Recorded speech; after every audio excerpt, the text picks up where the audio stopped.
नमस्कार दोस्तों, कैसे हैं आप सब लोग। आज पुनः एक बार मैं सोन सिंह अपने YouTube चैनल डियर मैथ्स पर आप सभी लोगों का हार्दिक स्वागत करता हूं।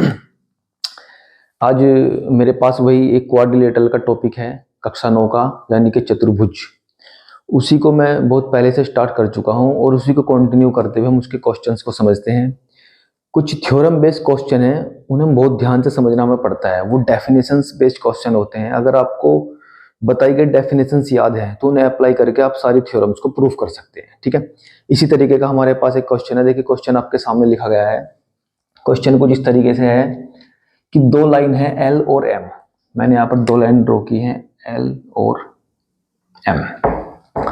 ये दोनों लाइन एक दूसरे के पैरेलल हैं और हमें शो करना है, show that quadrilateral formed by bisector of interior angles is a rectangle.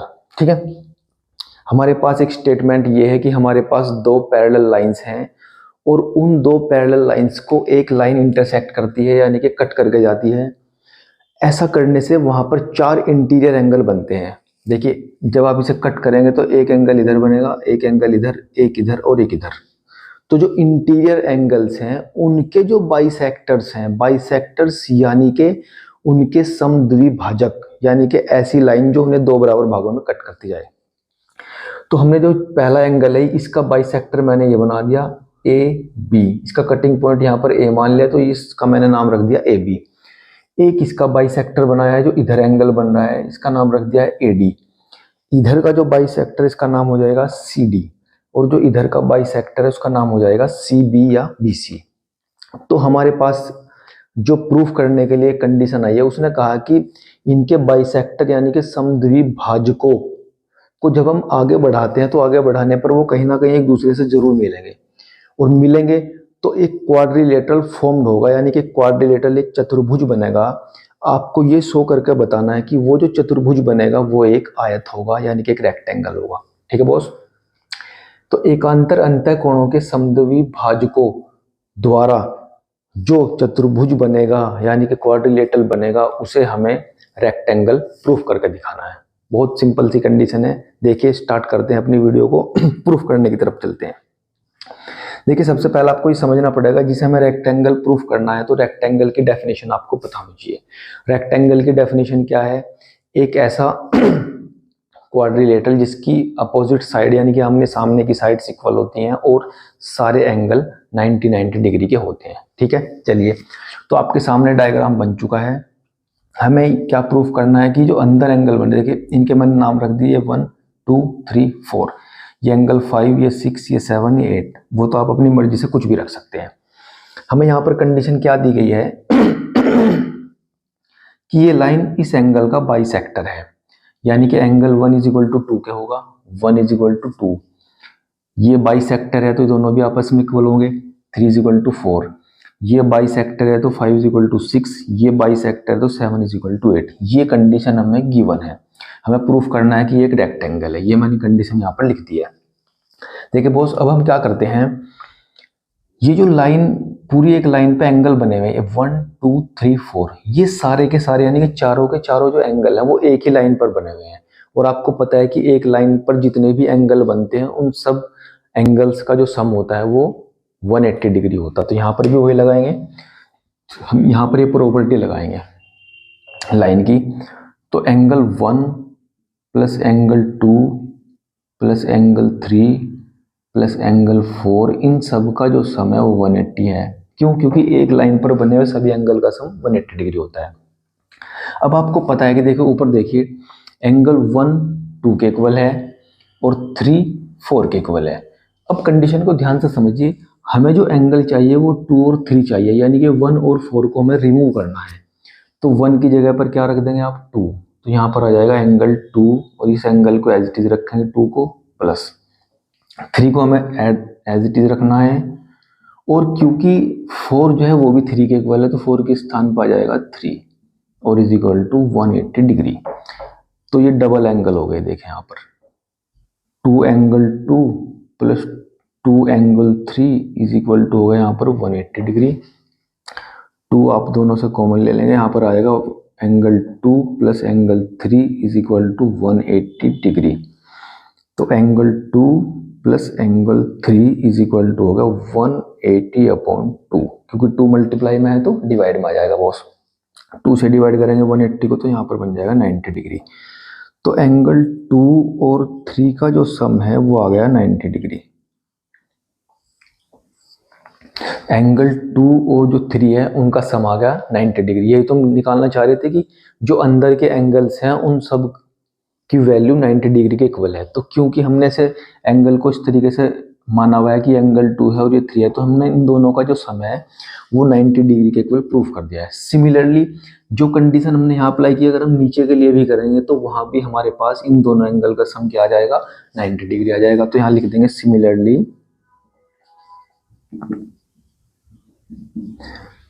Angle 5 और एंगल 7 का जो सम है वो आ जाएगा 90 डिग्री। चलिए, ये काम तो हमारा हुआ कि हमने दो एंगल को 90 डिग्री प्रूफ कर दिया है जो उसके अंदर बन रहे थे। अब बची दो एंगल और की वैल्यू।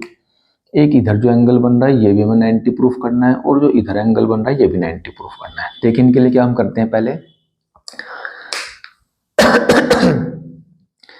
इन एंगल्स को 90 डिग्री प्रूफ करना है हमें। तो एक छोटी सी प्रॉपर्टी और लगा लेते हैं। पहले हम ये देख लेते हैं कि क्या ये एंगल आपस में इक्वल है या नहीं है। तो हम क्या करते हैं, सबसे स्टार्टिंग में इस ट्रायंगल और इस ट्रायंगल में ले लेते हैं। ट्रायंगल ABC, हमारे पास जो एक ट्रायंगल बन रहा है ABC, एंड उधर जो ट्रायंगल बन रहा है ADC,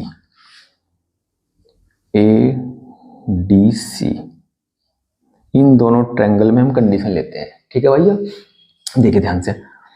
अगर हम इस ट्रायंगल और इस ट्रायंगल की बात करते हैं तो इस ट्रायंगल का ये एंगल और इस ट्रायंगल का ये एंगल ये आपस में इक्वल होंगे। देखिए वैसे तो हमारे जो एंगल 1 और 2 का सम है, ये पूरा एंगल इसका इंटीरियर एंगल है, अल्टरनेट इंटीरियर एंगल। तो ये वाला जो पूरा एंगल है वो इस पूरे वाले एंगल के इक्वल होगा। ठीक, लेकिन हमने इस एंगल का हाफ कर दिया है, हाफ इधर हाफ इधर, और ये भी एंगल हाफ इधर हाफ इधर। इसका मतलब साफ है कि एंगल 2 एंगल 5 के इक्वल होगा। एंगल जो 2 है वो 5 के इक्वल होगा, और जो एंगल 3 है वो एंगल 7 के इक्वल होगा। एंगल 3 इज इक्वल टू आ जाएगा एंगल 7। क्यों? क्योंकि दोनों के दोनों अल्टरनेट इंटीरियर एंगल है, अल्टरनेट इंटीरियर एंगल, यानी कि एकांतर अंतःकोण है दोनों, एकांतर अंतःकोण की परिभाषा से। ठीक है, वैसे वो इंटीरियर एंगल नहीं है, लेकिन हमारे पास क्योंकि इसका हाफ था तो उसके बेस पर हम कह सकते हैं कि एंगल इसके इक्वल है और ये एंगल इसके इक्वल है। और जो तीसरी चीज है AC, ये दोनों में कॉमन है। AC इनके अंदर क्या है भैया, common. AC is equal to AC हो जाएगा। तो AC क्या है भैया, कॉमन हो गया हमारे पास। ठीक है, आपने तीन चीज इक्वल प्रूफ कर दिए हैं। इसका मतलब हमारे पास ये जो ट्रायंगल है ये इस ट्रायंगल के कॉन्ग्रुएंट हो गया है। 10 ट्रायंगल ABC कॉन्ग्रुएंट हो चुका है ट्रायंगल ADC, ABC कॉन्ग्रुएंट हो चुका है ADC, यानी कि ये दोनों ट्रायंगल आपके पास कॉन्ग्रुएंट प्रूफ हो चुके हैं। कॉन्ग्रुएंट प्रूफ हो चुके हैं तो इसका मतलब इनके जो कोरस्पॉन्डिंग एंगल और जो कोरस्पॉन्डिंग साइड्स होंगी वो भी इक्वल होंगी भैया। ठीक है, इसका मतलब साफ है कि ये वाली साइड इस वाली साइड के इक्वल हो जाएगी। Now BC is equal to हो गया आपके पास AD, BC is equal to AD और AB is equal to CD, AB is equal to CD। और जो तीसरा एंगल बच रहा है ये इसके इक्वल आ गया, angle B is equal to होगा एंगल D। तो जैसे ही आपने इन दोनों ट्रायंगल्स को कॉन्ग्रुएंट प्रूफ किया है, तो कॉन्ग्रुएंट प्रूफ होने से हमारे पास क्या कंडीशन बन गई है, ये साइड इसके इक्वल आ गई है, ये साइड इसके इक्वल आ गई है। और ये एंगल 90 हम पहले से प्रूफ कर चुके हैं कि ये एंगल 90 है और ये एंगल 90 है। तो हमारे पास बस थोड़ा सा क्या बचा है, अब हमें इन दोनों एंगल्स को 90 प्रूफ करना है। ठीक है, क्या प्रूफ करना है? 90। ये भी इजी हो जाएगा, टेंशन वाली बात नहीं है। वीडियो को यहीं पर पॉज कीजिए और सब कुछ नोट कर लीजिए, क्योंकि मैं अब ये भी प्रूफ करने जा रहा हूँ कि ये दोनों एंगल भी 90-90 के होंगे। ठीक है भैया, थोड़ा सा यहाँ पर रफ करना पड़ेगा मुझे काम।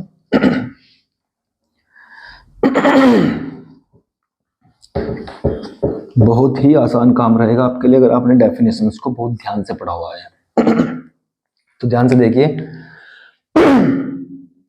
अब ये जो अंदर क्वाड्रिलेटरल फॉर्म हो रहा है, in quadrilateral A B C D, इन सब एंगल्स का जो सम है वो 360 के इक्वल होगा। तो angle 2 plus angle 3 plus angle 5 plus angle 7 plus angle B और plus angle D is equal to 360 degree. कोई घबराने वाली बात नहीं। ये एंगल, ये एंगल, ये एंगल और ये एंगल, सबका सम 360 हो गया। इन दोनों का जो सम है वो 90 डिग्री हमारे पास पहले से है, अभी प्रूफ किया हमने ना पिछले, आप जब आपने वीडियो नोट की होगी वहां पर इन दोनों की वैल्यू भी क्या है, 90 डिग्री है। Plus angle B plus D, angle B plus angle D किसके इक्वल है, एंगल बी के इक्वल है। तो यहाँ पर हम ये पुट कर देंगे और इज इक्वल टू आ गया आपके पास 360 डिग्री। 90-90 आपके पास हो गया 180 degree plus 2 angle B is equal to 360 degree, है ना। कुछ भी नहीं कहा, प्रॉपर्टीज को यूज करते जा रहे हैं और क्वेश्चन को करते जा रहे हैं। 180 को उधर माइनस कर दिया तो 2 angle B is equal to आ गया 360 माइनस 180 और इज इक्वल टू आ गया आपके पास 180 डिग्री। तो एंगल बी की वैल्यू आ गया आपके पास 180/2 यानी कि 90 डिग्री। तो ये एंगल आपने कितना प्रूफ कर दिया भैया, 90। अगर ये 90 है तो ये भी 90 होगा। क्यों? क्योंकि दोनों एंगल आपस में इक्वल है। तो देखिए मैंने किया क्या है, बहुत ध्यान से समझ लीजिए। हमारे पास दो पैरेलल लाइन थी एल और एम, उसे कट करने वाली एक ट्रांसवर्सल लाइन थी। उसके जो इंटीरियर एंगल है, 4 इंटीरियर एंगल होंगे, तो उनके जो बाइसेक्टर्स हैं, उन बाइसेक्टर्स को आगे बढ़ाने पर हमारे पास एक क्वाड्रिलेटरल फॉर्म हो रहा है ए बी सी डी। हमें ये प्रूफ करके दिखाना था कि वो जो quadrilateral A B C D है वो एक रेक्टेंगल है। उस रेक्टेंगल को प्रूफ करने के लिए आपको क्या करना पड़ेगा, उसकी अपोजिट साइड्स को आपस में इक्वल दिखाना पड़ेगा। साथ ही साथ उसके जितने भी एंगल बन रहे हैं, अंदर 4 एंगल बनेंगे, चारों को 90-90 प्रूफ करना पड़ेगा। ये एक रेक्टेंगल की कंडीशन होती है। तो उसी के लिए, सारे प्रोसीजर के लिए मैंने ये सब कुछ किया है बॉस। ठीक है, चलिए वीडियो को ध्यान से देख लीजिए और पॉज करके सब कुछ नोट कर लीजिए। वेरी इंपॉर्टेंट क्वेश्चन आपके लिए। फिर थोड़ा सा और आगे बढ़ेंगे, ध्यान से देखते जाए दोस्तों।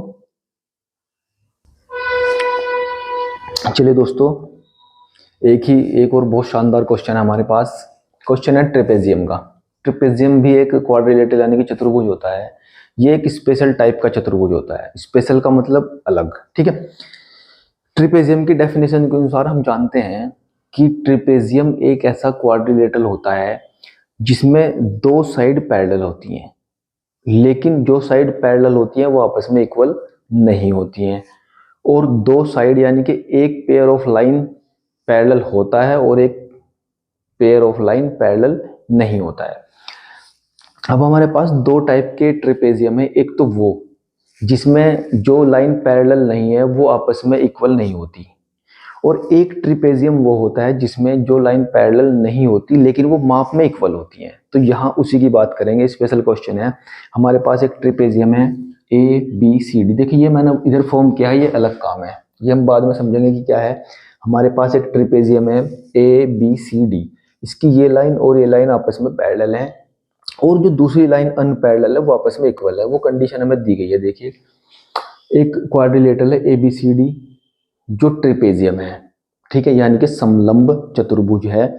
उस समलंब चतुर्भुज में हमें क्या कंडीशन दी गई है कि ए बी पैरेलल है सी डी के, ए बी पैरेलल है सी डी के, जो मैंने डार्क में दिखाया गया है, और A D is equal to है B C, A D is equal to B C. ये वाली लाइन इस लाइन के इक्वल है भैया।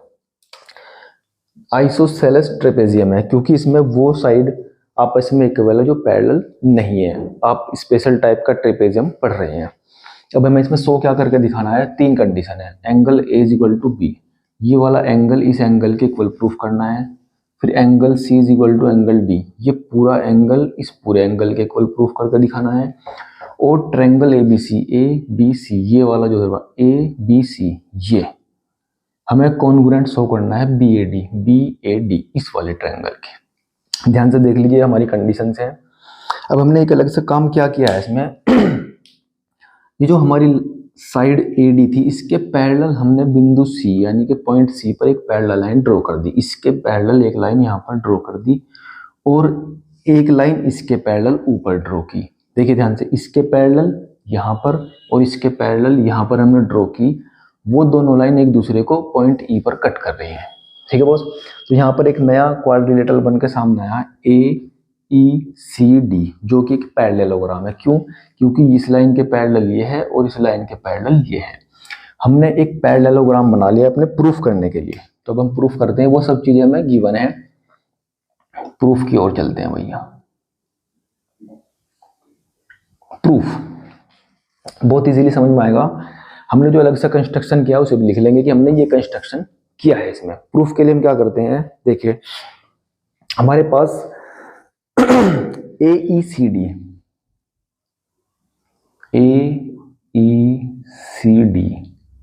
ये वाला जो पैरेललोग्राम है ना, क्योंकि हमने पैरेलल लाइंस बनाई हैं।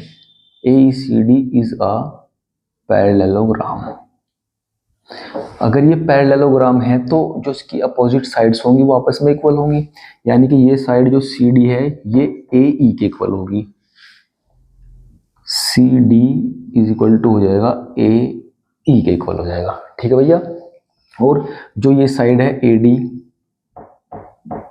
ये इक्वल हो जाएगी CE के।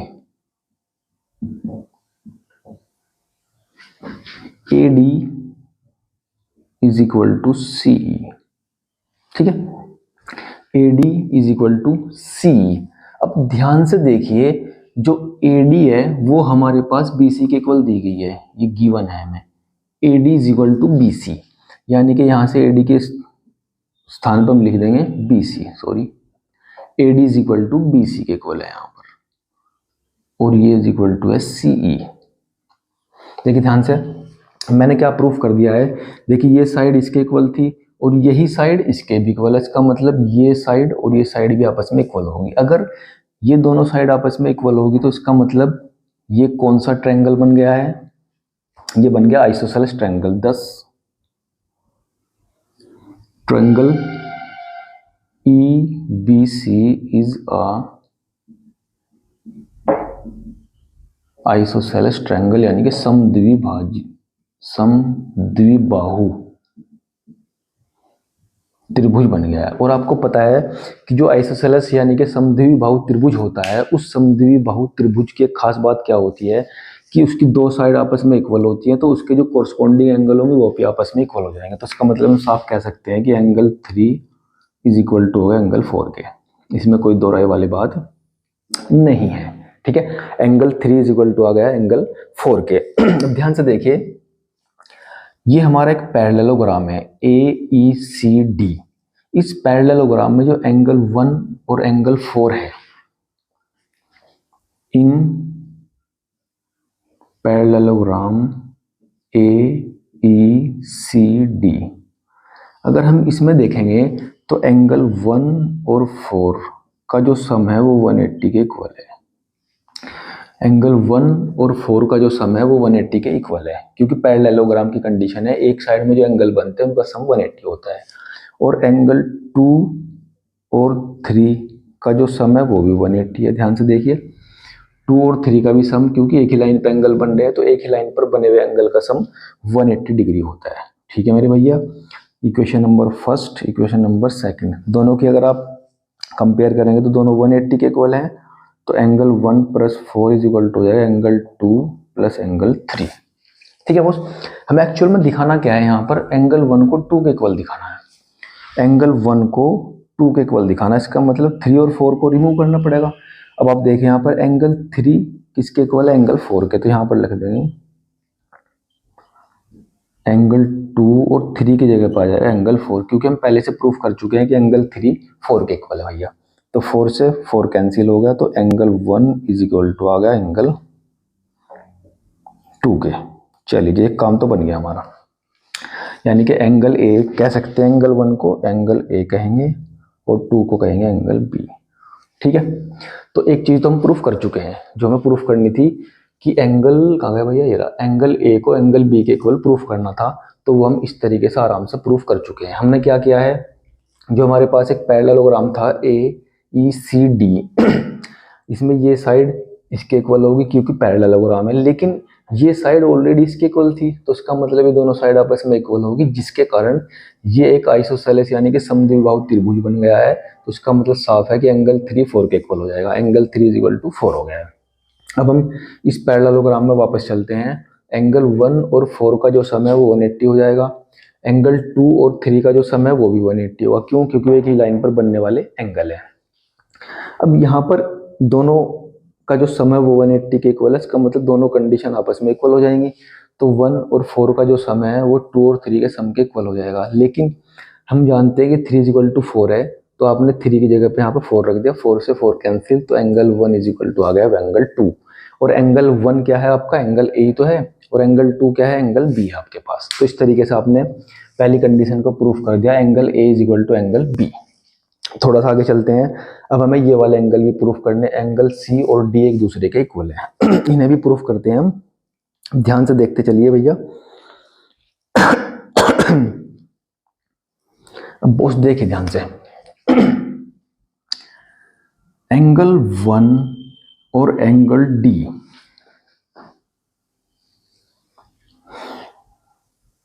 एंगल 1 और एंगल डी का जो सम है वो 180 के इक्वल होगा, क्योंकि पैरेललोग्राम के एक ही साइड पे एक ही लाइन पर बने हुए एंगल्स का सम 180 डिग्री होता है। ठीक है मेरे भैया। और एंगल 2 और एंगल सी, एंगल 2 और एंगल सी, इन दोनों का सम भी कितना होगा, 180 होगा। इधर भी 180 और इधर भी 180 होगा। ये कंडीशन नंबर 3 यानी कि इक्वेशन 3 और ये इक्वेशन 4। यहाँ भी वही कंडीशन आपको करनी है, दोनों को आपस में इक्वल रखेंगे। एंगल 1 प्लस एंगल डी = आ जाएगा एंगल 2 प्लस एंगल सी।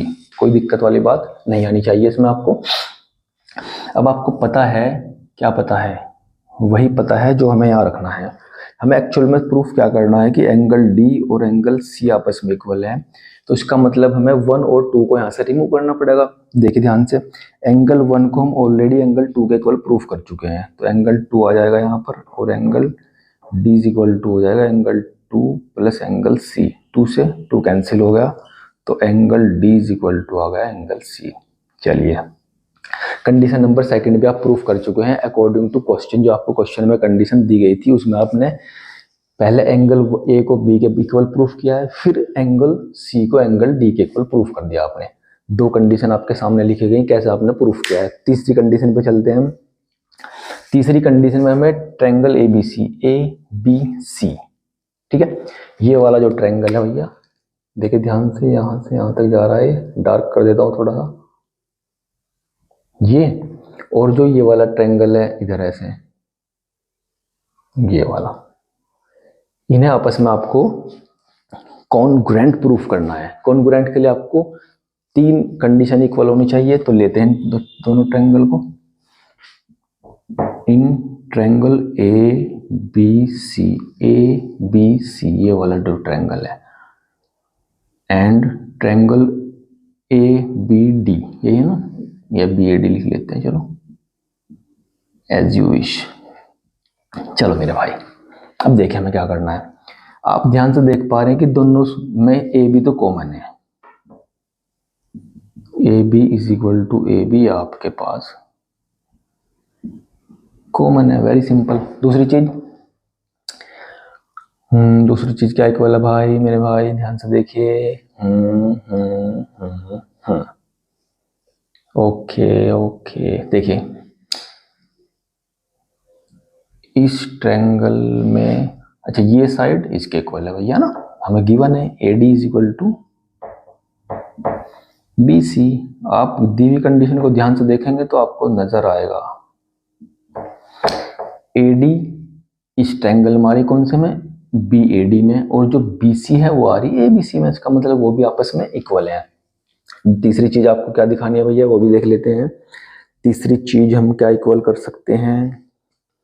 बिल्कुल कोई दिक्कत वाली बात नहीं, ये भी नजर आ गया। देखो इस ट्रायंगल का जो एंगल ए है, इस वाले ट्रायंगल का जो एंगल 1 है वो उस ट्रायंगल के एंगल 2 के इक्वल है, क्योंकि हम उसे पहले ही प्रूफ कर चुके हैं भैया। तो एंगल 1 जिसे आप एंगल ए कह रहे हैं वो इज इक्वल टू एंगल 2 जिसे आप एंगल बी कह रहे हैं, और ये हम ऑलरेडी प्रूफ कर चुके हैं। ऑलरेडी प्रूफ है ये हमारे पास। तो आपने दो ट्रायंगल में तीन चीजें इक्वल दिखा दी है आपस में, इसका मतलब वो दोनों ट्रायंगल आपस में कॉन्ग्रुएंट हो चुके हैं। 10 triangle A B C congruent हो चुका है ट्रायंगल बी ए डी के। भैया देखिए हमने क्या किया है हमारे पास ये पूरा ट्रेपेजियम दिया गया था। ट्रेपेजियम में हमें तीन कंडीशन, इसमें A B parallel C D के दिया गया था, लेकिन ये स्पेशल टाइप का ट्रेपेजियम है जिसमें अनपैरेलल लाइंस आपस में इक्वल है। ठीक है, इसे आइसोसेलेस ट्रेपेजियम बोलते हैं, यानी कि समद्विबाहु समलंब। क्लियर है भाई? इसमें हमें दो तीन कंडीशन प्रूफ करनी थी, मैंने ध्यान से आपको समझा दिया। इसे प्रूफ करने के लिए हमने एक अलग सा कंस्ट्रक्शन किया। इस लाइन के पैरेलल ये लाइन बनाई, इस लाइन के पैरेलल ये लाइन बनाई, जिसके कारण ए ई सी डी हमारे पास एक पैरेललोग्राम बन चुका है। और उस पैरेललोग्राम को बनाने से हमारे पास बहुत ही आसान काम हुआ है अपने प्रूफ के लिए। उसके प्रूफ के लिए मैंने कुछ कंडीशंस बनाई, वो आप ध्यान से देख लीजिए, है ना। जिस तरह मैंने किया है, पहले मैंने इस एंगल को इस एंगल के इक्वल प्रूफ किया है, वो मैं आपको समझा चुका हूँ कैसे प्रूफ किया है। फिर मैंने इस एंगल को इस एंगल के इक्वल प्रूफ किया। देखिए ध्यान से देखिए, सब कुछ लिखा गया है, बहुत ही इजी वे में लिखा गया है। एंगल 1 और 4 का जो सम है वो 180 के इक्वल होगा। एंगल 2 और 3 का सम 180 के इक्वल होगा। दोनों को इक्वल रखते हैं, क्यों? क्योंकि दोनों 180 के इक्वल हैं। तो यहाँ से हमारे पास एक कंडीशन आएगी 1 = 2 आ जाएगा। फिर मैंने दूसरी कंडीशन के लिए लगाया है, एंगल 1 और डी का जो सम होगा 180 होगा। एंगल 2 और सी का जो सम होगा वो भी 180 होगा, क्योंकि दोनों साइड आपस में इक्वल हैं, इसलिए इनका भी सम 180 के इक्वल आएगा। दोनों कंडीशन को आपने से इक्वल रख दिया। 1 = ऑलरेडी 2 के प्रूफ हो चुका है, तो 2 से 2 कैंसिल, c = d आ गया यहाँ पे। फिर हमने उन दो ट्रायंगल्स को कॉन्ग्रुएंट दिखाना है जो आपको क्वेश्चन में दी गई हैं। ठीक है, हमने कॉन्ग्रुएंट दिखाने के लिए तीन चीज इक्वल दिखा दी। ए बी दोनों में कॉमन है, ए डी = बी सी में पहले से गिवन है, और एंगल 1 = एंगल 2 हम प्रूफ कर चुके हैं। तो उसका मतलब दोनों ट्रायंगल आपस में कॉन्ग्रुएंट हो चुके हैं मेरे भाई। देखिए ध्यान से, जो बोर्ड पर लिखा गया है बहुत ध्यान से देख लीजिए। जब भी आप वीडियो को देखना स्टार्ट करें तो आपके हाथ में कॉपी और पेन होना चाहिए। अगर आप ये सोच रहे हैं कि बिना कॉपी पेन के आप इन चीज़ों को समझ पाएंगे, तो मेरे भैया बहुत बड़ी गलतफहमी में है। अपने आप में सुधार लाइए। अगर आप लाइफ में कुछ करना चाह रहे हैं, कुछ सीखना चाह रहे हैं, तो वीडियो को देखने से पहले जब भी आप स्टार्ट करें, आपके हाथ में कॉपी और पेन होना चाहिए, नहीं तो रिजल्ट शून्य मिलेगा। ठीक है, क्योंकि जब तक आप किसी भी चीज़ को अपने हाथ से नहीं लिखेंगे हैंड में, तब तक वो प्रैक्टिस में नहीं आएगी। वो प्रैक्टिस ही एक आदमी को परफेक्ट बनाती है। तो अगर आप अपनी लाइफ में परफेक्ट होना चाहते हैं तो मेरे भैया प्रैक्टिस कीजिए। और मैथमेटिक्स तो प्रैक्टिस का ही सब्जेक्ट है। ठीक है, मैथ्स कोई हार्ड चीज़ नहीं है। मैथ्स को चाहिए थोड़ा सा डिसिप्लिन, थोड़ी सी आपकी कंसिस्टेंसी, यानी कि कंटिन्यूटी लाइए अपने पढ़ाई में। ठीक है, तो इसी तरीके से आप मैथ्स को बहुत इजीली समझ पाएंगे। ठीक है बॉस, नमस्कार, गुड बाय, धन्यवाद।